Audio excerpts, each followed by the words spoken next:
자, 말씀 보겠습니다. 창세기 24장입니다. 창세기 24장 28절부터 53절 말씀입니다. 28절부터 53절 말씀입니다. 제가 봉독해 올리겠습니다. 소녀가 달려가서 이 일을 어머니 집에 알렸더니 리브가에게 오라버니가 있어 그의 이름은 라반이라. 그가 우물로 달려가 그 사람에게 이르러 그의 누이의 코걸이와 그 손의 손목걸이를 보고 또 그의 누이 리브가가 그 사람이 자기에게 이같이 말하더라 함을 듣고 그 사람에게로 나아감이라. 그때에 그가 우물가 낙타 곁에 서 있더라. 라반이 이르되 여호와께 복을 받은 자여 들어오소서. 어찌 밖에 서 있나이까. 내가 방과 낙타의 처소를 준비하였나이다. 그 사람이 그 집으로 들어가매 라반이 낙타의 짐을 부리고 집과 사료를 낙타에게 주고 그 사람의 발과 그의 동행자들의 발씻을 물을 주고 그 앞에 음식을 베푸니 그 사람이 이르되 내가 내 일을 진술하기 전에는 먹지 아니하겠나이다. 라반이 이르되 말하소서. 그가 이르되 나는 아브라함의 종이니이다. 여호와께서 나의 주인에게 크게 복을 주시어 장성하게 하시되 소와 양과 금과 종들과 낙타와 나귀를 그에게 주셨고 나의 주인의 아내 사라가 노년에 나의 주인에게 아들을 낳음에 주인이 그의 모든 소유를 그 아들에게 주었나이다. 나의 주인이 나에게 맹세하게 하여 이르되 너는 내 아들을 위하여 내가 사는 땅 가나안 족속의 딸들 중에서 아내를 택하지 말고 내 아버지의 집 내 족속에게로 가서 내 아들을 위하여 아내를 택하라 하시기로 내가 내 주인에게 여쭈어 혹 여자가 나를 따르지 아니하면 어찌하리까 한즉 주인이 내게 이르되 내가 섬기는 여호와께서 그의 사자를 너와 함께 보내어 내게 평탄한 길을 주시리니 너는 내 족속 중 내 아버지 집에서 내 아들을 위하여 아내를 택할 것이니라. 내가 내 족속에게 이를 때에는 내가 내 맹세와 상관이 없으리라.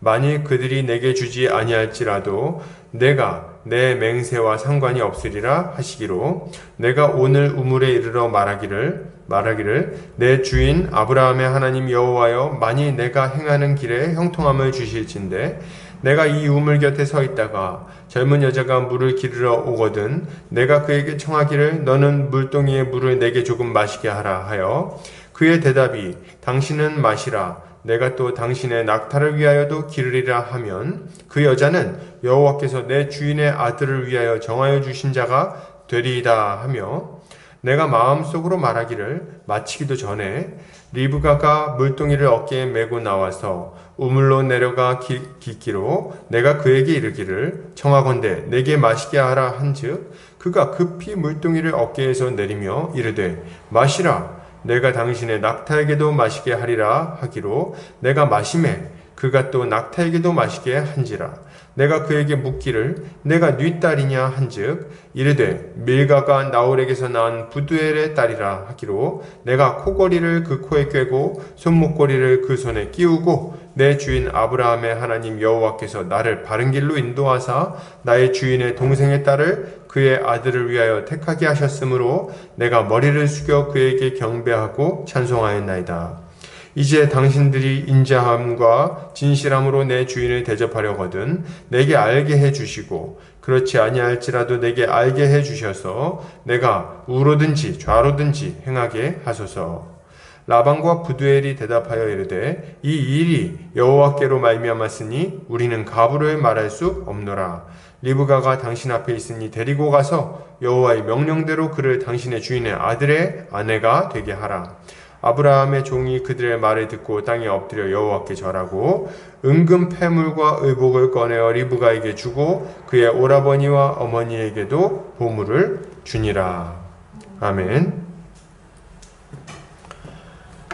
창세기 24장 28절에서 53절까지 사명을 감당하는 종의 열정이라는 제목으로 말씀을 보도록 하겠습니다. 우리는 지난주에 이어서 사명을 맡은 자들이 가져야 할 태도가 무엇인지 좀 살펴보고자 합니다. 지금 아브라함의 종이 이 주인의 아들을 위해서 배우잣감을 이제 얻으려고 이 먼 길을 떠나온 내용을 우리가 전에 살펴봤어요.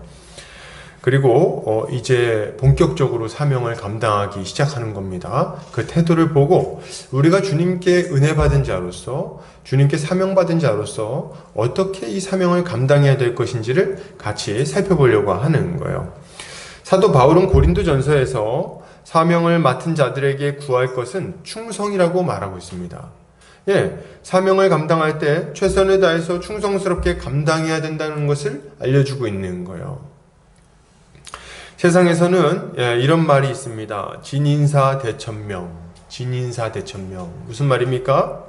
사람이 할 수 있는 일을 다 한 후에 하늘의 명을 기다린다는 말입니다. 이것은 사명을 감당할 때 사람들이 가져야 될 마음가짐을 아주 잘 보여주는 말이에요. 그게 뭡니까? 첫째는 진인사하는 거예요. 진인사. 뭡니까? 사람이 해야 할 바를 다 하는 겁니다. 최선을 다해서, 진력을 다해서 자신이 해야 할 일을 하는 거죠. 이게 사명 맡은 자가 가져야 될 첫 번째 모습인 거예요. 그 다음에 할 일은 뭡니까? 대천명하는 거예요. 하늘이 주는 결과를 기다려야 한다는 말입니다. 이 두 가지 말은 사명을 맡은 자가 가져야 될 태도를 아주 잘 보여주고 있는 거예요. 우리는 오늘 아브라함의 종을 통해서 하나님께 사명받은 자들이 가져야 할 태도가 무엇인지에 대해 같이 좀 하나하나 좀 살펴보도록 하겠습니다. 자, 볼까요? 아브라함의 종이 하는 말을 들은 리브가, 그죠? 아브라함의 종이 뭐라 그랬나요? 지금 하나님께서 지금 주인의 동생 집에 이르게 하셨군요 하면서 이제 감사하는 기도를 하죠. 우리 27절에 보면 소녀가 이 일을 이제 듣고선 막 집으로 달려갑니다. 그래서 이제 어머니한테 막 알리는데요. 아버지의 친척이 수백 킬로미터나 떨어진 곳에서 찾아왔으니 굉장히 중요한 일 아닙니까? 그리고 또 본인에게도 중요한 일이에요. 근데 그냥 온 게 아니라 이제 배우잣감을 찾으러 왔다고 하니 자기 일이잖아요. 그 좀 중요한 일인 겁니다. 그래서 이제 그걸 막 얼른 알리려고 급히 가는 거죠. 이렇게 달려간 리브가에게 이제 오라버니가 한 명 있었는데 그 이름도 유명한 라반입니다. 라반. 굉장히 유명한 사람이죠. 이 사람이 나중에 야곱을 굉장히 많이 힘들게 합니다. 근데 이제 아무튼 이 라반이라는 사람이 있었어요. 여기에 처음 등장하는데 처음 등장할 때의 이미지는 나쁘지가 않습니다. 좀 괜찮았어요. 그래가지고 리브가의 코걸이와 이제 뭐 손목걸이 이렇게 새로 한 걸 보고 놀랐어요. 왜 놀랐을까요? 비싼 거니까 놀랐어요. 그래서 이제 금으로 만들었고 막 이러니까 갑자기 얘가 이제 물 들어갔다가 금 코걸이 막 뭡니까? 이렇게 손목걸이, 발목걸이 막 하고 오니까 깜짝 놀란 거예요. 그리고 이제 야, 너 이거 어디서 났어? 이렇게 물어봤더니 이제 리브가가 설명을 해줬겠죠. 내가 이제 어떤 사람을 만났는데 여차여차 했는데 세상에 그 멀리서 우리 할아버지 형제가 뭐 이렇게 아내감을 구하려고 보낸 종이더라. 뭐 이런 얘기를 이제 했겠죠. 그 이야기를 듣고 라반이 이제 막 우물 곁으로 달려갑니다. 아브라함의 종은 거기에 낙타 곁에 아직 서 있었어요. 그리고 그를 만나서 집으로 초대를 하는 겁니다. 라반이 말합니다. 여호와께 복을 받은 자여 들어오소서 어찌 밖에 서 있나이까 내가 방과 낙타의 처소를 준비하였나이다. 이때는 낙타가 참 중요하니까 낙타가 머물 곳도 필요한 거예요. 이제 보면서 좀 재밌다는 생각을 했는데 낙타에 대한 이야기가 굉장히 많이 나옵니다. 낙타를 먹일 집과 사료와 또 낙타가 머물 곳. 어떻게 보면은 종이 하인들하고도 같이 왔거든요. 근데 이제 정말 그 사람들 얘기는 별로 없어. 그냥 이제 낙타를 위해서 막 이렇게. 낙타가 굉장히 귀한 동물이었나 봐요. 그래서 이제 이렇게 막 대접을 하면서 들어오셔서 막 이렇게 하면서 종과 동행자들이 발 씻을 물을 줍니다.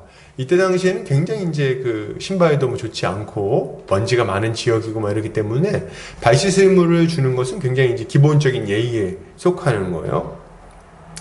여행이 많이 피곤했을 텐데 정말 이 상황을 생각하면 기분이 좋습니다. 탁 들어갔더니 탁 그 양동이 같은 데다가 세숫대 같은 데다가 물을 받아가지고 탁 의자 앞에 놔주는 거예요.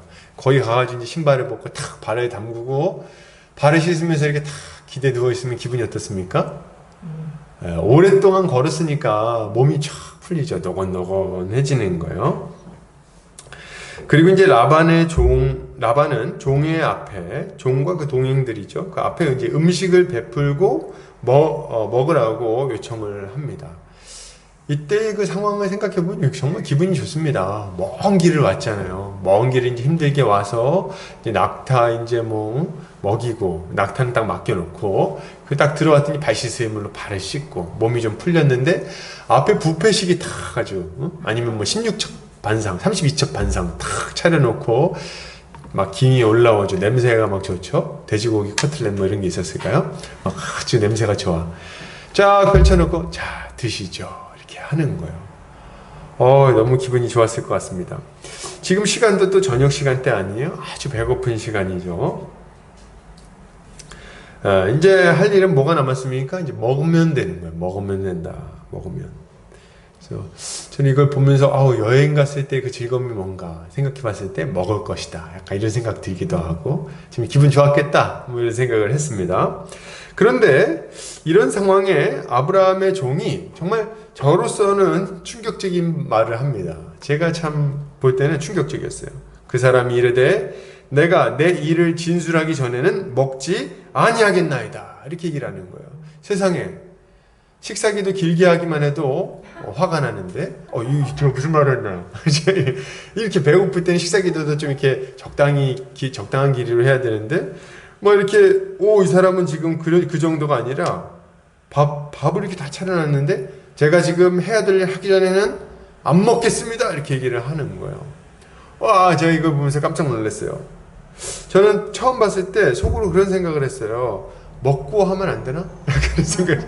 먹고 나서 하면 좋잖아. 먹고 배부르고 기분 좋을 때, 좀 여유가 생겼을 때 이제 제가 열차에서 왔습니다. 이렇게 얘기하는 게 사실 음식이 식는데 이게 예의 아닌가? 약간 이런 생각도 한번 했습니다. 그런데 아브라함의 종은 그렇게 생각하지 않은 것 같아요. 음식을 먹는 것보다 훨씬 중요한 일이 남아있는데 지금 음식 먹는데 지금 먼저 에너지를 쓸 수가 없다. 먼저 음식부터 먹을 수가 없다. 도무지 먹을 수 없다. 이렇게 생각을 한 거죠. 자기에게 맡겨진 사명을 온전히 감당하기 전에는 음식을 먼저 먹는 것이 온당치 않다. 이렇게 생각을 한 거예요. 그리고 내가 다 말하기 전에는 안 먹겠습니다. 이렇게 얘기를 하는 거죠. 이런 종의 모습은요, 사명을 맡은 자가 가져야 될 마음가짐이 뭔지를 너무 잘 보여주고 있는 거예요. 그게 뭡니까? 그는 자신이 자유롭게 먹고 마시고 행동할 수 있는 상황이라고 생각하지 않는 거예요. 무슨 말이에요? 빚진 자의 마음을 가지고 있었다는 겁니다. 빚진 자의 마음. 그는 자신이 메인 몸이며 빚을 갚기 전에는 아무것도 할 수 없는 빚진 자라고 생각을 하고 있는 거예요. 여러분, 먹고 마시는 것은 뭐하고 관련된 일입니까? 먹고 마시는 거? 목구멍이 포도청이다 이런 얘기도 있는데 뭐랑 관련된 거예요? 목숨하고 관련된 문제 아닙니까? 먹어야 살죠. 그런데 지금 아브라함의 종은 이렇게 자기 목숨이 걸려있는 먹는 것보다 자기에게 맡겨진 사명 감당하는 것을 더 중요한 일로 여기고 있는 겁니다. 내가 지금 먹고 사는 것, 내 목숨이 유지되는 것, 내가 즐겁게 생각하는 것, 이런 것들보다 훨씬 중요한 일이 있고 그 중요한 일을 하기 전에는 여기에 마음을 뺏길 수 없다. 이렇게 지금 이야기를 하고 있는 거죠. 종의 행동의 최우선순위에는 사명을 감당하는 것이 올라가 있었던 거예요. 이런 종의 모습은 사도 바울의 말을 생각나게 합니다. 사도 바울은 로마에 있는 성도들에게 편지하면서 이렇게 말하고 있어요. 로마서 1장 13절에서 15절입니다. 형제들아, 내가 여러 번 너희에게 가고자 한 것을 너희가 모르기를 원하지 아니하노니 이는 너희 중에서도 다른 이방인 중에서와 같이 열매를 맺게 하려 함이로되 지금까지 길이 막혔도다. 헬라인이나 야만인이나 지혜 있는 자나 어리석은 자에게 다 내가 빚진 자라. 그러므로 나는 할 수 있는 대로 로마에 있는 너희에게도 복음 전하기를 원하노라. 아멘. 사도 바울은 자신이 로마에 여러 번 가려고 애썼다고 말하고 있어요. 여러 번 가려고 했었다고 말합니다. 근데 여러 가지 이유로 로마에 가는 길이 좀 막혔던 것 같아요. 여의치 않았던 것 같습니다. 뭐 배가 끊겼든지 뭐 큰일이 갑자기 찾아왔다든지 여러 일들이 있었겠죠. 그래서 이 사도 바울은 거기 가려고 그러다가 못 가고 이렇게 몇 번 막힌 거예요. 근데 그럼에도 불구하고 사도 바울은 포기하지 않고 계속해서 가려고 시도하고 또 시도했다고 말하고 있는 거예요. 그리고 그 시도가 쉽사리 풀리지 않을 것 같으니까 먼저 뭐 하는 겁니까? 먼저 편지를 써서 보내기까지 하는 거예요. 사도 바울은 도대체 왜 이렇게 열심히 로마로 가려고 했을까요? 14절에 그 이유가 나오는 거예요. 뭐라고 말합니까? 헬라인이나 야만인이나 지혜 있는 자나 어리석은 자에게 다 내가 빚진 자라 이렇게 얘기합니다. 그는 자신이 빚진 자에게 빚을 갚기 위해서 그렇게 했다고 말하고 있는 겁니다. 빚진 자이기 때문에 빚 갚아야 되니까 그렇게 한 거다. 아니 사도 바울이 뭐 로마에 있는 사람들 언제 만났다고 빚을 졌습니까? 응? 로마에 있는 사람들한테 무슨 갚을 빚이 있겠어요. 한번 만나지도 못했는데. 이것은 두 가지 의미를 가지고 있는 표현이에요.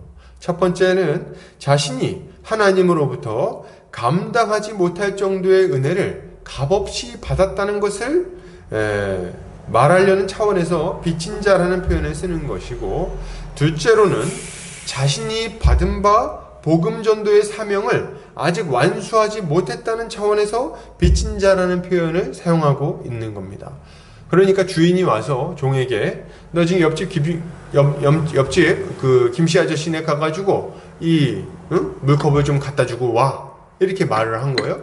그래서 이제 이 종이 그걸 받았습니다. 그러면은 이제 갖다 줘야 되는 거죠. 이 종의 마음에는 이 물컵을 전달하기 전까지는 어떤 마음이 있는 거예요? 아직 못 줬으니까 빚진 자의 마음이 있는 거예요. 이것과 같은 차원에서 이해하시면 되는 겁니다. 여러분, 사명을 여러분 뭡니까? 빚진 사람의 마음을 조금 생각해 봤으면 좋겠는데요. 빚진 사람은 어떤 마음을 좀 가지고 있나요? 빚져보신 분들 있나요, 중에? 있죠. 빚진 사람은 어떤 마음이냐면 맨날 빚에 쪼들리는 마음을 가지고 있어요. 빚에 쪼들리는 마음. 빚은 정말 힘든 겁니다, 여러분. 빚을 갚지 않으면 마음이 뭘 해도 편하지 않아요. 제가 전에 그 박현빈이라는 트로트 가수 이야기를 어디서 봤습니다. 박현빈 아시나요? 뭐 노래 곤드레 만드레 뭐 이런 거 불렀던 사람인데요. 이 박현빈이라는 분이 이제 트로트 가수를 할 때 어떤 상황이었냐면 아버지의 사업 실패로 수억 원대의 빚을 졌었다고 합니다. 수억 원대의 빚을.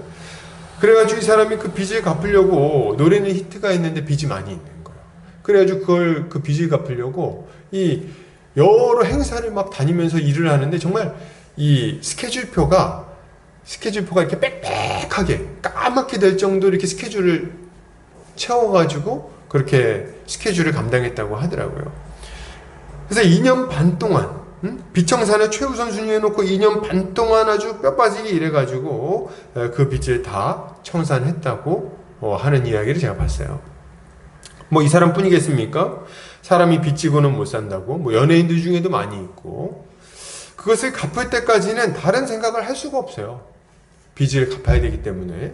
이게 이제 빚진 사람의 마음인 거죠. 여러분, 사명을 받은 자가 가장 먼저 가져야 할 것은 바로 빚진 자의 마음인 거예요. 이게 아주 자연스러운 마음인 겁니다. 아브라함의 종만 사명을 받았나요? 아니요. 우리도 받았어요. 우리도 다 사명 받은 자입니다. 우리는 더욱 크고 중요한 사명을 받았죠. 우리가 받은 은혜를 생각해 볼 때, 그리고 받은 바 사명의 무게를 생각해 볼 때, 우리는 종과 마찬가지로 빚진 자의 마음을 갖지 않을 수 없는 거예요. 너무 자연스럽다는 거예요. 생각해 보세요. 우리가 받은 은혜를 먼저 좀 생각해 보십시오. 우리가 전에 어떤 자였습니까? 에베소서에서는 우리가 어떤 자였는지를 잘 설명해 주고 있어요. 에베소서 2장 1절부터 3절입니다. 한번 볼까요? 그는 허물과 죄로 죽었던 너희를 살리셨도다. 그때의 너희는 그 가운데에서 행하여 이 세상 풍조를 따르고 공중의 권세 잡은 자를 따랐으니 곧 지금 불순종의 아들들 가운데서 역사하는 영이라. 전에는 우리도 다 그 가운데서 우리 육체의 욕심을 따라 지내며 육체와 마음에 원하는 것을 하여 다른 이들과 같이 본질상 진노의 자녀였더니. 예, 우리 어떤 자들이었어요? 허물과 죄로 죽었던 자들이죠. 응? 그리고 이 세상 풍조를 따라가지고 마귀의 다스림을 받으며 우리의 마음에 원하는 그 더러운 욕심을 쫓아서 막 살았던 자들 아닙니까? 그래가지고 온갖 종류의 죄를 그냥 지 멋대로 짓고, 그러고도 죄책감도 없고, 그리고 남들이 뭐 이렇게 그거에 대해서 뭐라 그러면 네가 뭔데 나한테 뭐라 그러냐 그러고, 뭐 좀 일 안 풀리면 원망하고, 하나님 말은 그렇게 하나님 원수처럼 여기고 안 듣다가 나중에 안 좋은 일만 생기면 하나님 어떻게 이렇게 했냐고, 신이 있다면 어떻게 이런 일이 일어날 수 있냐, 이런 소리나 하고 말이죠. 하나님과 원수가 되어서 살던 자들이 누구냐? 바로 우리 아닙니까? 늘 하나님을 원망하고 하나님을 대적하고 하나님의 그 부르심을 무시하고 거절하고 완고한 마음으로 살던 자들이 누구냐? 우리라는 거예요. 그래서 성경에서 뭐라고 말합니까? 우리의 존재를 본질상 진노의 자녀였다, 이렇게 말하는 거예요. 본질상 진노의 자녀였다. 그런데 말이죠, 하나님은 이런 우리를 불쌍히 여겨주셨어요. 그 크신 사랑으로 우리를 불쌍히 여겨주셨습니다. 이유를 알 수 없어요. 성경에서는 그 이유가 뭔지 나오지 않습니다. 어디 이쁜 구석이 있어가지고 우리를 사랑하셨다고 말하지 않아요. 그냥 이유는 없고 사랑하셨다는 거예요. 우리 사랑하셨다, 우리를 아끼셨다, 불쌍히 여기셨다. 그래서 어떻게 하십니까? 우리를 살리기 위해서 그렇게 하나님 말 안 듣고 대적하고 원망하고 살던 우리 살리려고 자기 독생자를 아끼지 않고 내어주신 거예요. 독생자 예수 그리스도를 땅에 보내주셨죠. 하나님이 세상을 이처럼 사랑하사 독생자를 주셨으니 이는 저를 믿는 자마다 멸망치 않고 영생을 얻게 하려 하심이라. 예, 우리 살리려고요.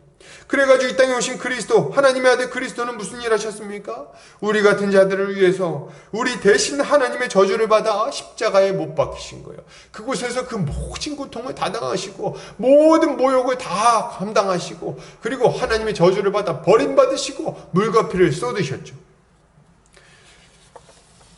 우리가 죽어야 될 저주의 죽음을 대신 감당하시고 죽으신 거예요.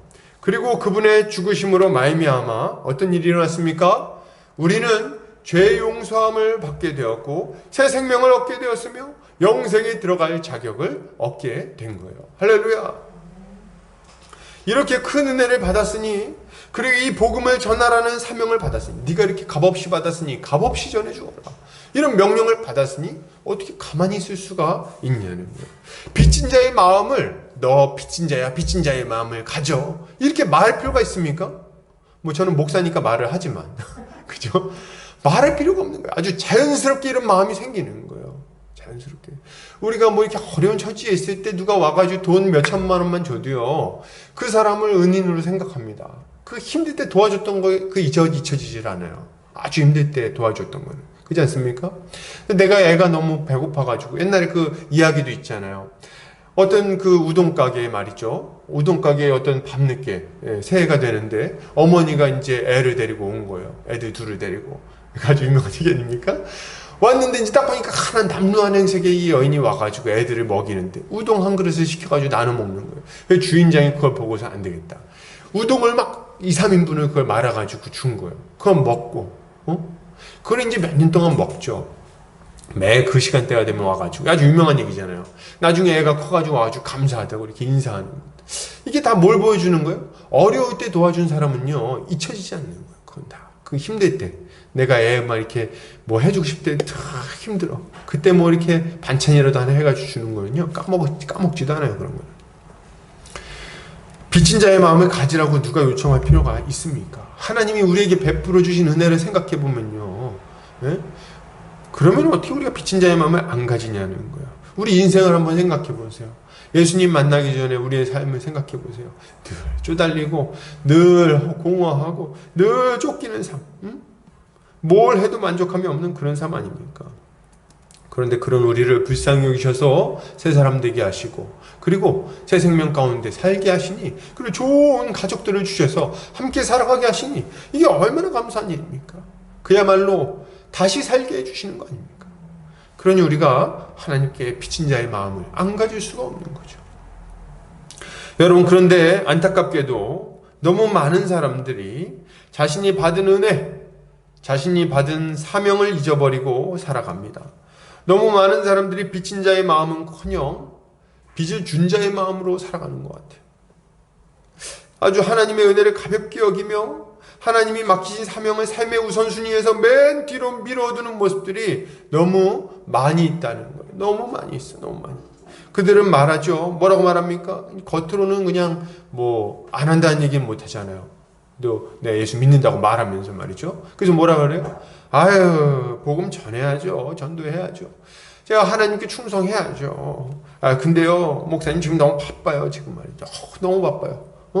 제가 어떻게 바쁜지 알려드릴까요? 그렇게 저렇게 바빠요. 이렇게 얘기하는. 그리고 아주 나중에 여유가 생기고 그때 좀 여유가 조금만 생기면 그때 할게요. 열심히 할게요. 이렇게 얘기합니다. 근데 여러분 한번 생각을 해보세요. 이런 얘기를 고3만 하는 게 아닙니다, 여러분. 고3만 하는 게 아니에요. 여기 계신 분들 다 이제 연세 있으신 우리 어른들도 있고 그러신데 인생이 안 바쁜 때가 있습니까? 인생이 안 바쁜 때가 언제입니까, 도대체? 어렸을 때는 노느라 바쁘고, 고3 때는 학생 때는 공부하느라 바쁘고, 대학교 가면 취업 준비하느라 바쁘고, 연애하느라 바쁘고, 그리고 이제 취업하고 나면 직장 이제 승진하느라 바쁘고, 결혼하느라 바쁘고, 결혼하려면 연애를 해야 되니까. 그리고 연애해가지고 결혼했어. 결혼하고 나면 뭐 하느라 바빠요?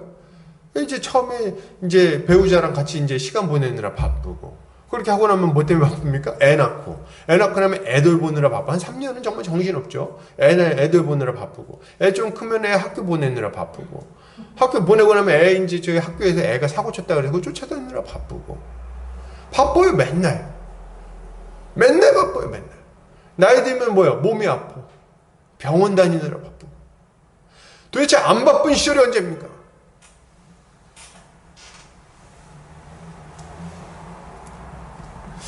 솔직하게 이야기하면 바쁜 게 문제가 아니라 우선순위에서 뒤로 밀린다는 게 문제겠죠.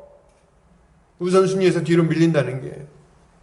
받은 은혜를 생각하는 게 귀찮은 게 문제겠죠. 그게 문제겠죠. 여러분, 우리는 바쁘다는 핑계를 좀 멈춰야 되겠습니다. 그만 멈추세요, 그런 핑계. 빚진 자가 바쁜 게 어디 있어요? 내가 바쁘니까 빚은 나중에 갚겠습니다. 그럴 게 어디 있습니까? 지금 사명을 감당하고 있지 않다면 그것은 상황의 문제가 아니라는 것을 여러분 인정하셔야 돼요. 바쁜 상황이라서 사명을 감당 못하는 게 아니에요, 여러분. 마음의 문제요, 믿음의 문제입니다. 마음의 문제고 믿음의 문제예요. 우리는 맡겨진 사명을 뒤로 던져놓지 않아야 됩니다. 이 사명의 가치를 생각하고 그것을 무겁게, 그리고 한편으로는 기쁘게 받아들여야 되는 거예요. 그리고 이것이야말로 하나님께서 그 독생자를 통해 우리에게 주신 은혜에 합당하게 반응하는 것이라고 말할 수 있겠습니다. 사랑하는 우리 형제자매님들, 이 빚진 자의 마음으로 주님께 충성하시기 바랍니다. 억지로 빚진 자의 마음을 가지라는 게 아니라 우리 주님이 베푸신 은혜를 깊이 생각하시기 바랍니다. 우리를 살리기 위해서 행하신 일들을 생각하시기 바랍니다.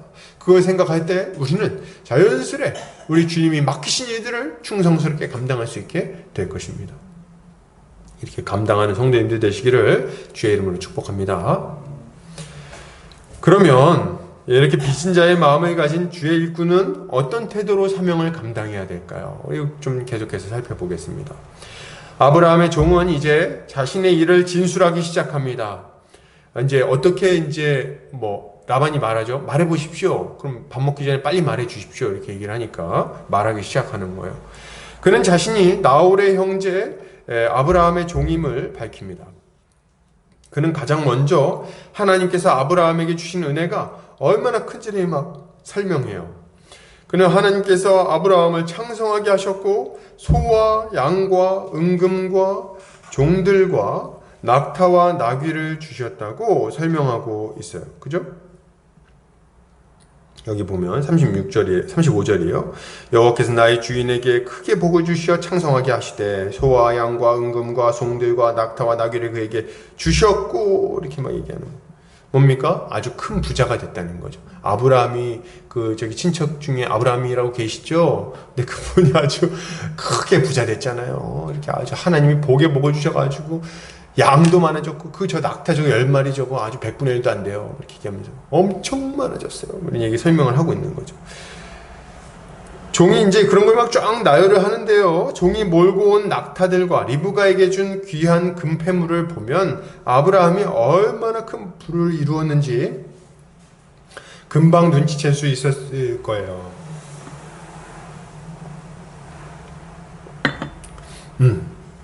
그리고 또 라반이 이렇게 눈치가 굉장히 빠른 사람 아닙니까? 라반은 눈치가 빠른 사람이에요. 딱 보면 아는 거죠. 부자구나. 아, 뭐 좀 됐구나. 이렇게 딱 아는 거죠. 이때 우리가 주목해서 볼 것은 아브라함의 종이 주인이 이룬 큰 부를 자랑한 이후에 이 모든 복의 근원이 누구라고 고백하고 있다는 거예요? 이 복을 받은 이유가 뭐냐 했을 때 그 이유를 하나님 때문이라고 딱 설명을 한다는 겁니다. 이거 우리가 좀 주목해서 볼 점이에요.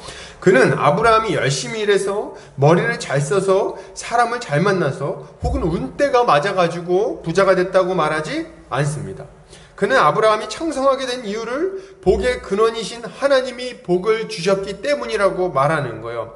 나그네에 불과한 아브라함이었지만 이방 땅에서 잘 될 수 있었던 이유는 전능하신 하나님이 그와 함께 하셨기 때문이다. 이렇게 설명을 하고 있는 거죠. 그야말로 하나님께 모든 영광을 돌리고 있는 겁니다. 그리고 바로 이어서 종은 하나님께서 아브라함의 노년에 사라에게 아들을 주셨고 아브라함은 자신의 모든 소유를 그 아들에게 주었다고까지 이야기를 하는 거예요. 자, 여러분, 지금 아브라함의 종이 이 얘기를 왜 할까요? 딱 들었을 때. 뭐 그냥 뭐 자랑하는가? 왜 이런 얘기를 하는 거야? 왜 이런 얘기를 하고 있는 겁니까? 지금 이야기를 한 이유는 굉장히 분명합니다. 이 이야기, 모든 이야기, 지금 이 아브라함 종이 하는 모든 이야기의 목적은 뭐예요? 리브가를 데려가려고 하는 거예요. 리브가 달라. 이 얘기를 하고 싶은 겁니다. 그래서 지금 뭐 하는 거예요? 설득하고 있는 겁니다. 근데 설득하는 과정 중에 첫 번째가 뭐예요? 아브라함이, 응? 그 사돈댁 될 사람이 어떻게 됐다고요? 부자다. 부자다. 사돈댁이 아주 부자다. 이 얘기를 하는 거예요. 그리고 그 큰 부를, 응? 누가 물려받았다? 이삭이 물려받았다. 지금 그 얘기를 막 하고 있는 거죠. 지금 종은 이렇게 얘기를 하는 겁니다. 만약 리브가를 이삭에게 배우자로 삼는 것을 허락해 준다면 아브라함을 불러내어 크게 복을 주신 하나님께서 그녀와 그녀의 집안에도 동일한 복을 주실 거라고 이야기를 하는 겁니다. 그리고 그 집으로 간 리브가는 그 복에 동참해서 같이 풍성하게 그 복을 누리며 살게 될 거라고 이야기를 하는 거예요. 이 아브라함의 거부됐다는 이야기 안에는 그런 이야기가 들어 있는 겁니다. 이걸 보면요, 어떤 생각이 나십니까? 이런 이야기 하는 거 딱 그 구조를 보면 뭐가 딱 생각나세요? 저는 이거 보면요, 옛날 부흥사님들이 생각이 나요. 부흥사 선생님들이. 부흥사분들이 나와가지고 설교를 하시는데요, 그분들의 설교는 굉장히 설득력이 강해요. 듣고 있으면요, 정말 막 마음이 뜨거워지고, 막 그 헌금도 더하고, 막 충성하고 싶은 마음이 막 듭니다. 이유가 뭐예요? 이유는 굉장히 단순해요. 일단 이분들이 말씀을 풀어서 그 의미를 설명을 하는데 복잡하게 안 해요. 아주 단순하게 딱 얘기합니다. 단순하게 딱 얘기해주고, 하나님은 자기를 믿는 자들에게 복 주기를 기뻐하십니다. 이렇게 딱 얘기를 해요. 그렇게 하고 나서 어떻게 합니까? 뭐 더 복잡하게 설명 안 하고 그 다음에 간증을 하세요. 간증을 하는데 어떻게 합니까? 본인이나 아니면 다른 이들의 그 실제적인 경험을 막 증거로 제시를 한다는 거예요.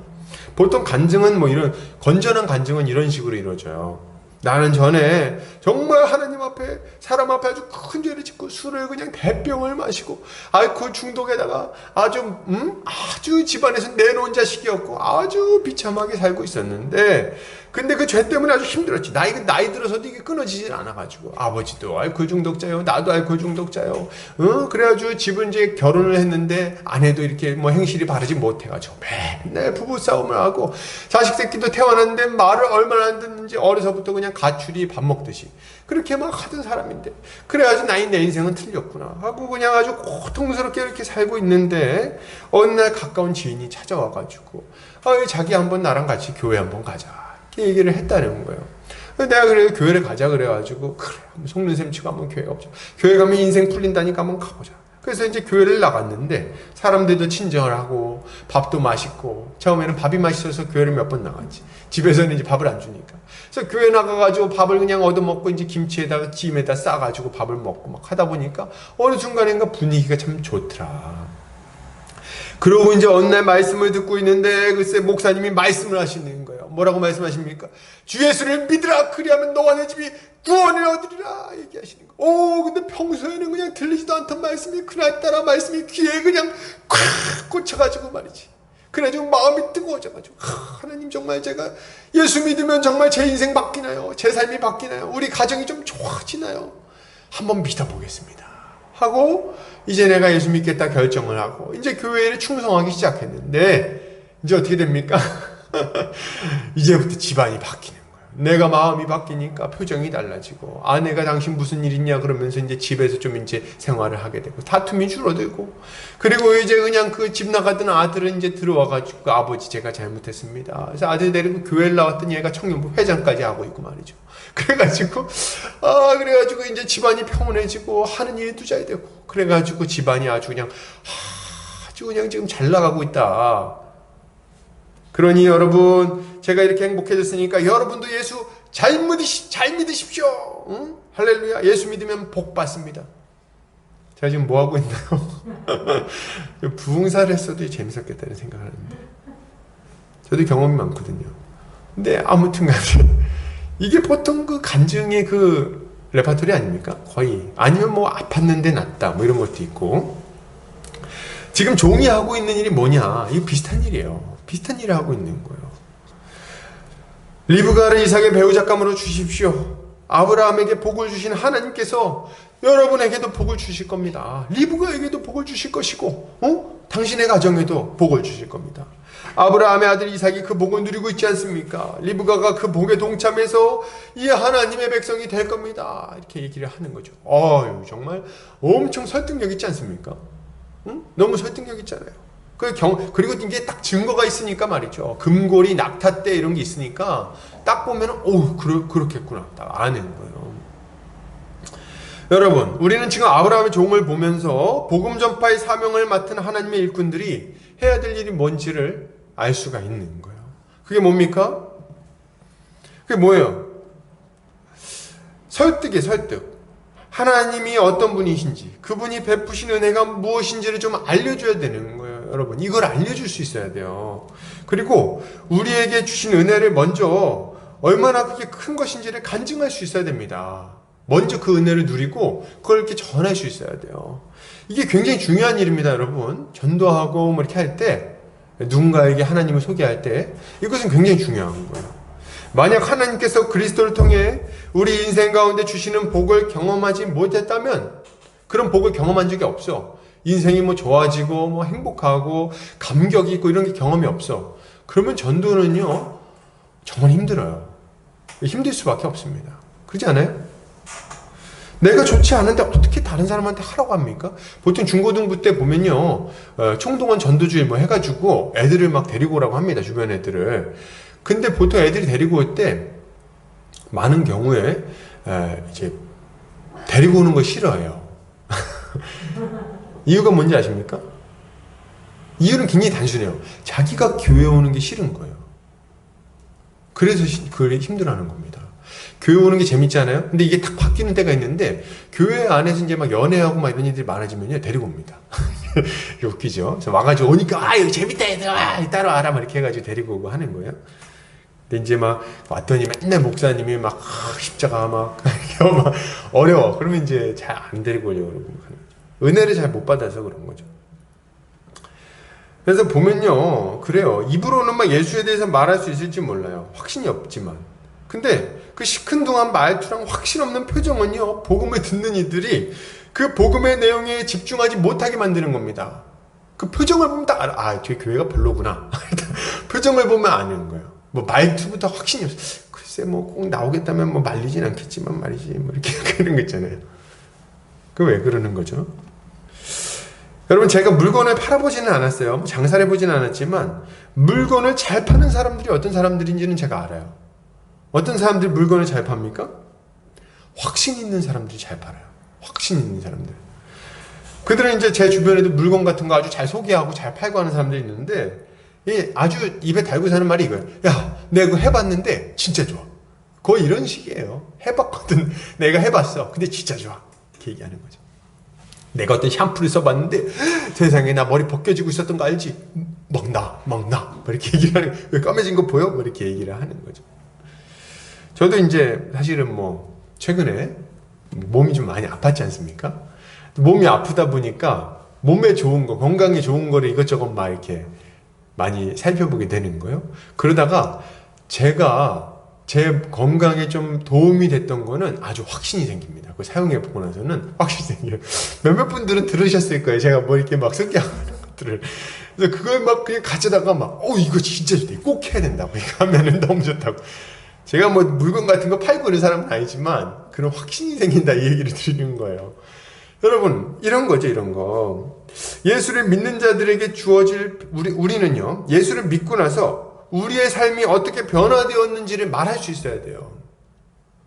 이거 말할 수 있어야 돼요. 그러니까 좋아져야 된다는 거지. 예수를 잘 믿고 그 은혜를 받아야 되는 거예요. 그죠? 예수 믿는 자들에게 주어질 변화와 기쁨 그리고 복된 공동체에 대해서 간증할 수 있어야 되는 거예요. 당신 예수 믿으면 인생이 바뀐다. 응? 당신 예수를 믿어봐. 나를 봐라. 나를 봐라. 그리고 왜 교회에 오면 우리 교회 봐라. 우리 교회 와가지고 함께 그 복에 동참할 수 있게 된다. 얘기할 수 있게 된다는 거죠.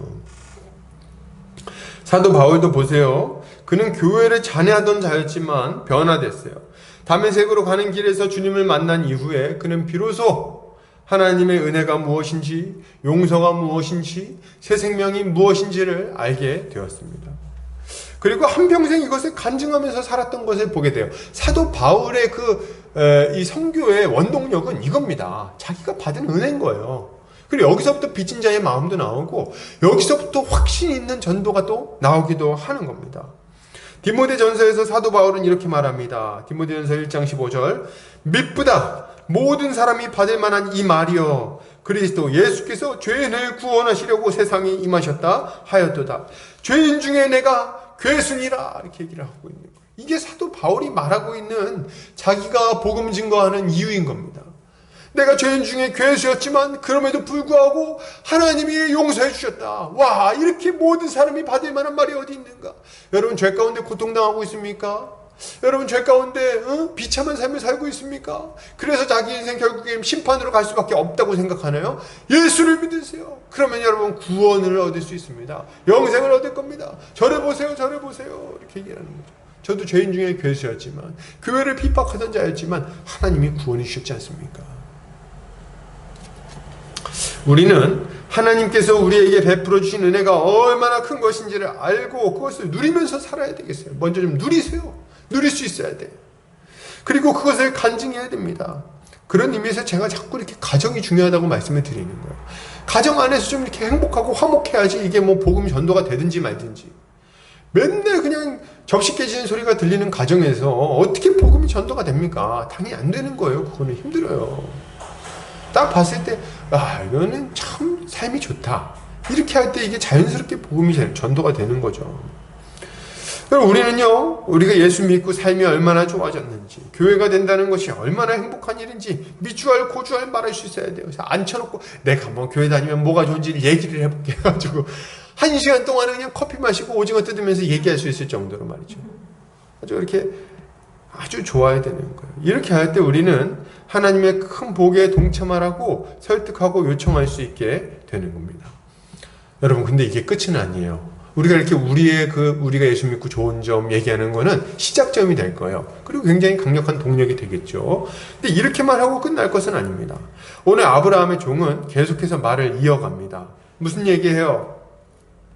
자신의 주인 아브라함이 가나안 족속의 딸들 중에서 이삭의 배우잣감을 구하지 말고 내 족속 중에서 배우잣감을 구해오라고 해가지고 내가 여기 왔는데 와가지고 내가 기도를 했더니 글쎄 내가 물을 좀 마시게 하고 낙타 물도 좀 먹이겠다고 하면은 내가 그 사람을 하나님의 보내준 사람이라고 여기기로 했는데 근데 마침 또 리브가가 그냥 나와가지고 내가 가서 말을 그랬더니 그 리브가가 나한테 물을 줬을 뿐만 아니라 낙타에게까지 먹이더라. 그래가지고 내가 그게 끝이 아니라 앉혀놓고 당신 누집 딸이냐 물어봤더니 글쎄 밀가에게서 난 부두엘의 딸이라고 하더라.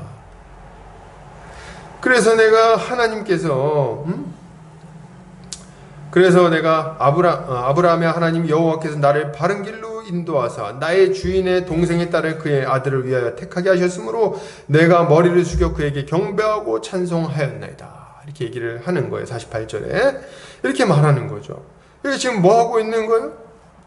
그는 지금 하나님께서 지금 일어나고 있는 이 모든 일이 온전히 하나님의 인도하심 가운데 이루어진 일임을 알려주고 있는 거예요. 야, 내가 지금 여기까지 와서 지금 앉아가지고 식사 대접 받고 있는 게 하나님의 인도하심 가운데 일어난 일 아니겠어. 이 얘기를 하는 거예요. 세상에 내가 이렇게 기도했는데 이렇게 딱 맞아 떨어진 거예요. 이렇게 얘기를 하는 거예요.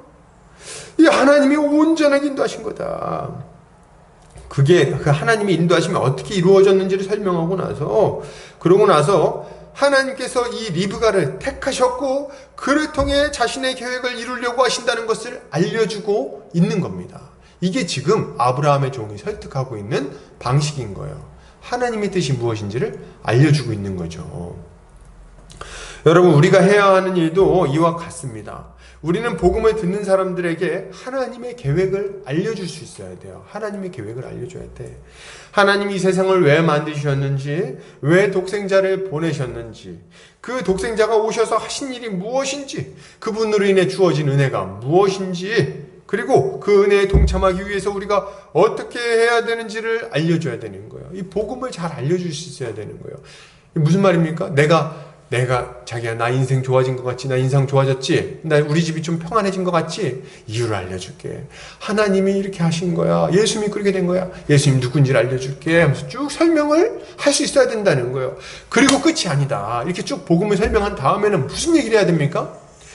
바로 이 하나님이 지금 우리 자기한테도, 우리 형제한테도 크신 계획을 가지고 있어.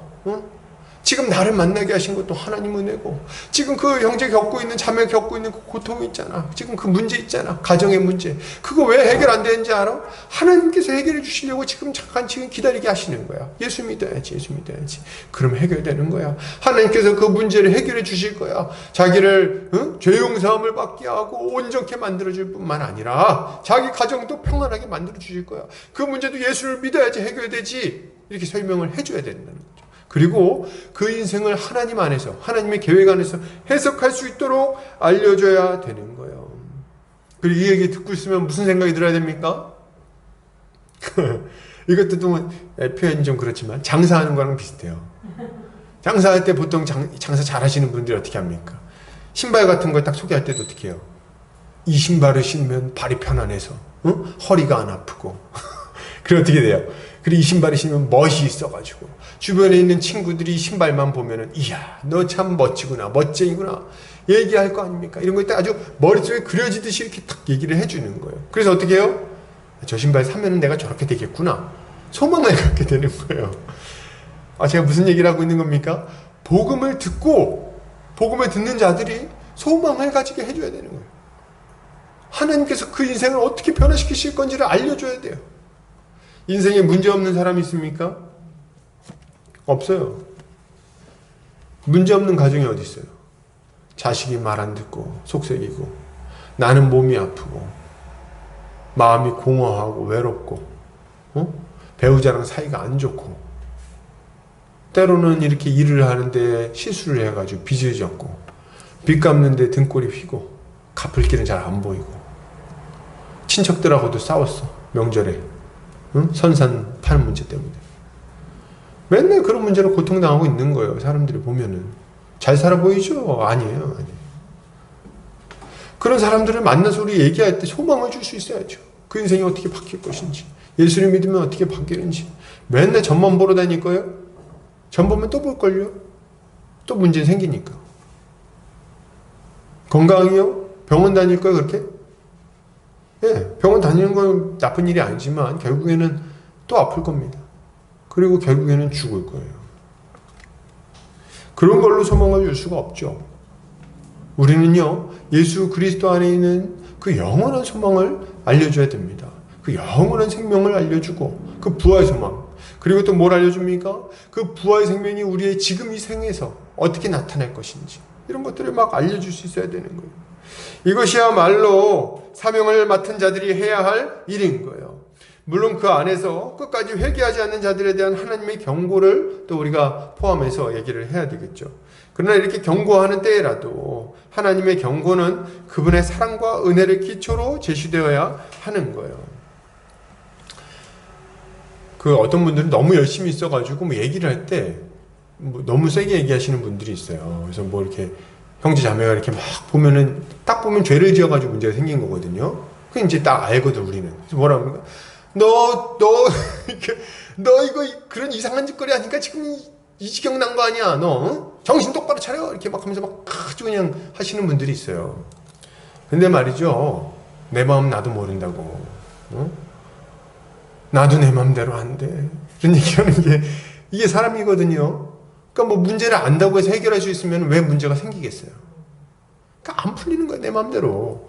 거기다 대놓고 막 정죄만 잔뜩 해놓고 나서 끝내면 안 됩니다. 우리는요 치료법을 알고 있는 의사 같은 거예요. 그래서 어떻게 합니까? 이 문제 때문에 지금 고통이 찾아온 거 아니냐. 이 문제를 해결해야 돼. 어떻게 해결할 수 있냐. 우리는요 암 선고를 뭐 이렇게 부치병을 선고하는 의사가 아니라 치료받을 수 있는 병을 선고하는 의사랑 비슷해요. 이 문제가 너 인생을 망가뜨리고 있지만 예수 믿어라. 예수 믿어라. 예수를 믿으면 해결될 거 아니야. 예수를 믿어야 돼. 너 네 힘으로 안 된다 그랬지. 성령님이 도와주셔야 돼. 하나님이 도와주셔야 돼.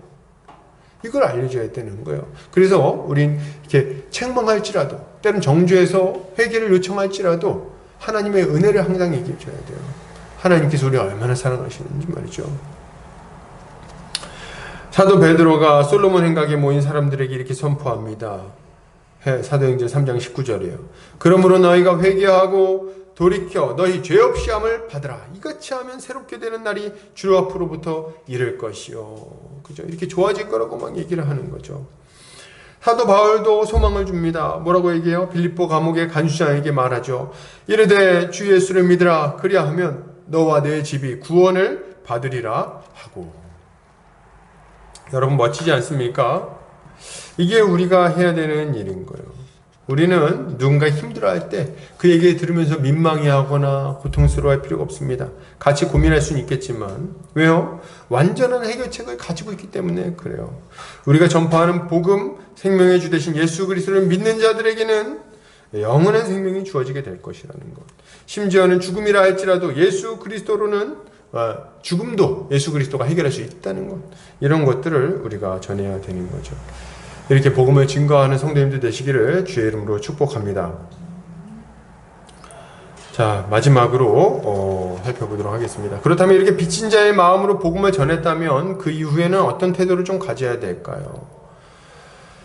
아브라함의 종은 자신이 전할 말을 다 전한 이후에 리브가와 그 가족이 인자함과 진실함으로 응답하기를 바란다고 말해요. 그러나 만약 원하지 않는다고 해도 좋으니 알려주어서 이후에 어떻게 내가 행해야 될지를 알게 해달라고 요청을 합니다. 예, 이제 종은요 더 이상 할 수 있는 일이 없는 거예요. 나 할 일 다 했다 이거예요. 이제 결정은 누구 몫입니까? 당신들의 몫인 거예요. 그는 이 종은요 자신이 맡은 사명이 억지로 되는 일이 아니라는 것을 알았어요. 여러분 이거 굉장히 중요해요. 억지로 되는 일이 아니라는 걸 알았어요. 맞아요. 사람 마음을 누가 마음대로 바꿀 수 있겠어요? 누가 사람 마음을 막 바꿀 수 있습니까? 만약 내가 어떻게 저렇게 해가지고 사람 마음을 막 바꿀 수 있다고 생각한다면 그것은 정말 교만한 겁니다. 교만한 거예요. 최선을 다해서 설득하지만 그 결과는 자신에게 달려있지 않다는 것을 여러분 겸손하게 인정하시기 바랍니다. 사명을 감당할 때 이 마음을 가져야 되는 거예요. 충성스럽게 감당하고 하나님께 맡겨드리는 것. 진인사 대천명. 이게 우리가 가져야 되는 중요한 태도인 겁니다. 여러분, 우리는 우리의 한계를 인정하고 온전히 하나님께 결과를 맡겨드려야 돼요. 하나님께서 맡기신 사명을 충성스럽게 감당하는 사람일수록 빠지기 쉬운 실수가 하나 있습니다. 그게 뭐냐면 결과가 자신에게 달려있다고 생각하는 거예요. 자신의 행위에 온전히 결과가 달려있다고 생각하는 잘못이 있을 수 있어요. 이건 어떤 결과가 나타납니까? 일이 잘 되면 내가 잘해서 잘 된 거야. 그러면은 어떻게 돼요? 교만해지죠. 일이 안 되면 내가 열심히 못해서, 내가 부족해서 안 됐어. 그럼 또 어떻게 돼요? 낙심해. 너무 과도하게 낙심해.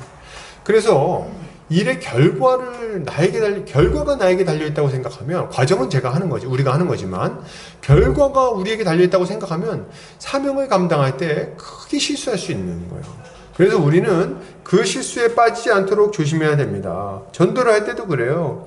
내가 말을 잘해서 설득을 잘해서 사람이 믿게 됐고, 내가 좀 어눌하게 말하거나 좀 실수해갖고 믿지 않았다고 생각을 한다면은, 그렇다면요, 정말 전도를 잘 하지 못할 거예요.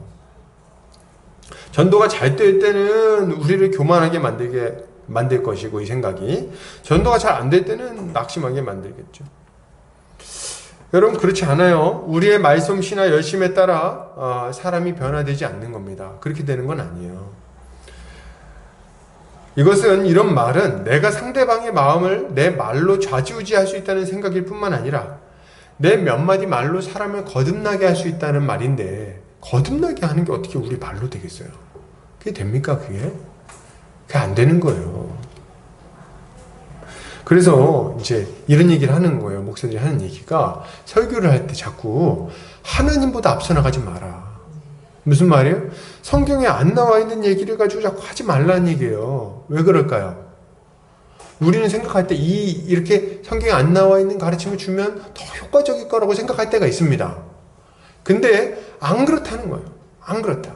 그렇게 하면 교회가 더 잘 될 것 같지만 안 그렇다는 거예요.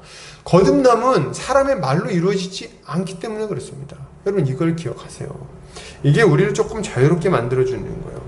여러분, 만약 열심히 해갖고 전도가 다 된다면, 우리 열심히 이게 달려있다면, 노아에 대해 사람들은 왜 방주 안 탄 겁니까? 노아가 그렇게 열심히 했는데. 예? 그리고 이스라엘 그 선지자들은 왜 이렇게 핍박을 당한 거예요? 그렇게 열심히 했는데 그 사람이 말씀씨가 없어서 그렇습니까? 아니잖아요. 그러니까 거기에 우리가 진리가 있다는 것을 좀 배워야 돼요.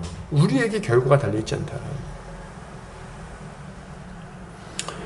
반대로 사람들이 많이 모이거나 잘 되는 경우도 마찬가지죠. 몇 마디 말로 사람이 바뀌지 않아요. 물론 우리는 최선을 다해서 복음을 전합니다. 간증하고 설득하고 섬김의 본을 보여야 돼요. 그러나 그렇게 열심히 한다고 해도 그 결과는 우리의 기대와 같지 않을 수 있다는 것을 여러분 인정하시기 바랍니다.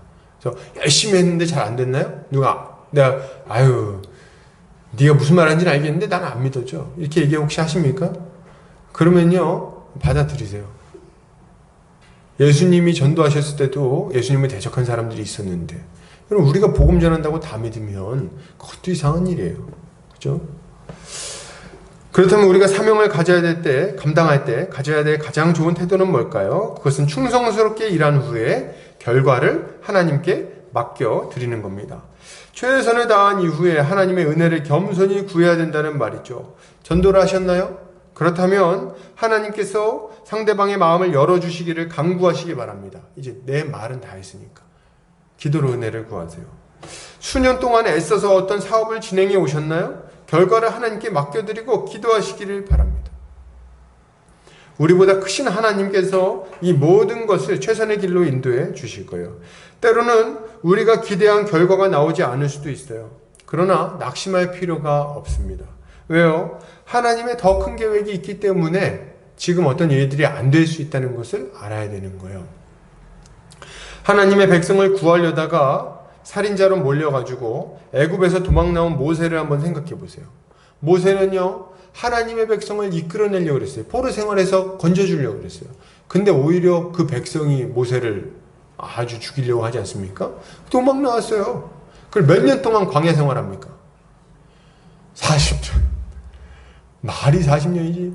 애굽의 왕자로 있던 사람이 아무것도 이루지 못하고 미디안 광야에서 양치기를 40년 했으니 참 그 기가 막힐 노릇인 거예요.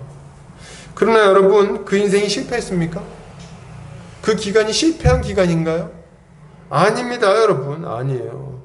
하나님은 그 모든 과정을 더욱 선하게 사용하셨어요. 하나님의 섭리를 믿으시기 바랍니다. 이렇게 할 때 우리는 어떤 결과가 나와도 그것에 흔들리지 않고 감사함으로 하나님께서 맡기신 사명을 감당할 수 있게 되는 겁니다. 제가 이렇게 말하다 보니까 꼭 우리가 애쓰고 노력한 것들이 열매 맺지 못할 것 같다는 느낌을 좀 받아요. 그렇죠? 열심히 해도 열매 안 맺혀질 거예요. 뭐 이런 얘기하는 것처럼 들리기도 하는데, 그런 얘기를 하려는 게 아니죠. 지금 제가 하는 말은 결과를 온전히 하나님께 맡겨드리라는 말을 한 것뿐입니다. 본문을 보세요. 하나님은 우리가 기대한 것보다 더욱 놀랍게 역사하십니다. 이걸 믿으세요. 기본적으로. 리브가와 그의 가족들은 하나님의 뜻에 기꺼이 순종하겠다고 선언했어요. 아브라함의 종은 놀랍도록 형통하고 수월하게 사명을 성취하게 된 겁니다. 그래 보세요. 52절. 아브라함의 종이 그들의 말을 듣고 땅에 엎드려 여호와께 절하고, 그는요 결과를 하나님께 온전히 맡겨드렸기에 일이 이렇게 잘 성취된 이후에도 교만해지지 않아요. 자신을 드러내지도 않습니다. 그는 온전히 하나님께 영광을 올려드리는 거예요. 멋지지 않습니까? 정말. 그러므로 여러분, 최선을 다해 충성스럽게 일하고 사명을 감당하고 주님께 결과를 맡겨드리시기를 바랍니다. 하나님의 섭리를 믿음으로 모든 상황 속에서 감사합시다. 이것이야말로 하나님의 사명을 받은 자가 가져야 될 마땅한 모습인 것입니다. 결론을 드립니다. 여러분, 신자는 빚진 자의 마음으로 최선을 다해 충성스럽게 주님이 맡기신 사명을 감당해야 되겠습니다. 우리가 받는 은혜와 맡은 바 사명의 무게를 생각해 볼 때 게으르거나 나태하지 않아야 되겠어요. 가족에게, 이웃에게 복음을 전해야 됩니다. 아직 어린 성도들을 양육해야 되겠어요. 교회가 건강하게 세워지도록 열심히 섬겨야 되겠습니다. 그리고 그 모든 결과를 주님께 온전히 맡겨드려야 하는 거죠. 이렇게 할 때 우리는 자유함 가운데 감사함으로 하나님께서 맡기신 사명을 감당할 수 있을 것입니다. 이번 한 주간도 주님의 은혜로 승리하는 사명을 감당하는 성도님들 되시기를 주의 이름으로 축복합니다. 기도하겠습니다.